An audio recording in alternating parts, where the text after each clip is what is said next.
اب جناب سعودی عرب نے بھی اعلان کر دیا جنگ میں اسرائیل کے خلاف جنگ لڑنے کا، اور قطر نے بھی اعلان کر دیا ہے اسرائیل کے خلاف جنگ لڑنے کا۔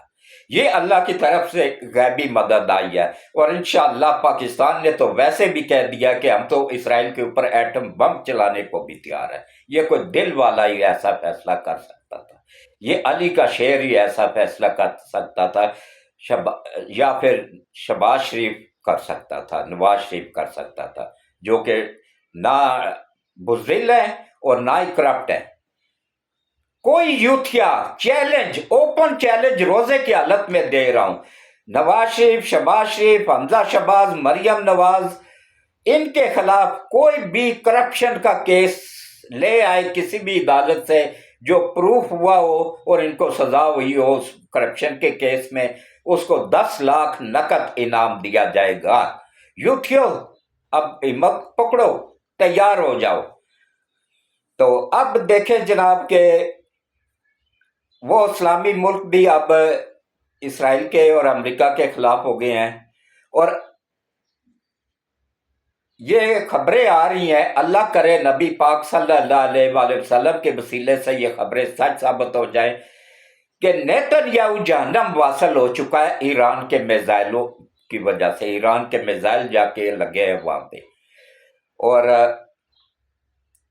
پہلا دن ہی امریکہ نے کوشش کی تھی اسرائیل کے ساتھ مل کے کہ اس کا سسٹم جام کر دیا جائے، اور کر بھی دیا تھا۔